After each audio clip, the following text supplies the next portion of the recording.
ബിലാൽ ഇബ്നു റബാഹ് റളിയല്ലാഹു അൻഹുവിനോട് തിരുമേനി മുത്തുനബി സ്വല്ലല്ലാഹു അലൈഹി വസല്ലം തങ്ങൾ ചോദിക്കണ്ടല്ലോ, അല്ല ബിലാലെ, ഇന്നലെ രാത്രി ഞാൻ നിന്നെ കണ്ടല്ലോ, സ്വപ്നത്തിലായിരിക്കും. നബിമാരുടെ സ്വപ്നം എന്ന് പറഞ്ഞ വഹയാണ്. ലാ തുൻകിരിൽ വഹ്യ മിൻ റുഅയാഹു ഇന്നലഹു ഖൽബൻ ഇദാ നാമത്തിൽ ഐനാനി ലം യനം. നബിമാർ ഉറങ്ങിയാലും ഖൽബ് ഉറങ്ങൂല, കണ്ണേ ഉറങ്ങുള്ളൂ. ഒരു നബിയുടെയും ഉറക്കം കൊണ്ട് അവരുടേത് വുളൂ മുറിയൂല. നിന്നെ സ്വർഗത്തിൽ എത്തിയതായിട്ടാണല്ലോ കാണുന്ന ബിലാലെ, എന്താ നിനക്ക് പ്രത്യേകത? അതിന് ബിലാൽ റളിയല്ലാഹു അൻഹു പറഞ്ഞ മറുപടി എന്താ? നബിയെ, ഞാൻ എപ്പോൾ വുളൂ പറഞ്ഞാലും വുളൂ എടുക്കും, എപ്പോൾ വുളൂ എടുത്താലും 2 റക്അത്ത് സുന്നത്ത് നിസ്കരിക്കുന്നു.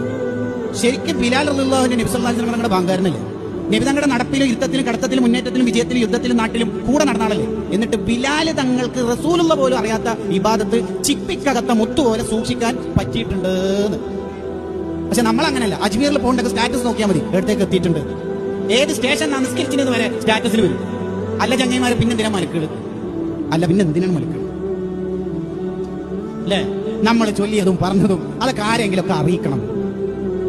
മഹാനായ അയ്യൂബ് സഖ്തിയാനി റളിയല്ലാഹു അൻഹു രാത്രി മുഴുവനും ഉറക്കൊഴിഞ്ഞിട്ട് പള്ളിയിലേക്ക് എങ്ങനെ വരികയെന്നറിയാം? ഉറക്കിന്റെ ചടവ് അഭിനയിക്കും. ഇങ്ങനെ ഉറക്കിന്റെ ക്ഷീണമൊന്നും പോകുന്നില്ല, അതിൽ അഭിനയിച്ചിട്ട്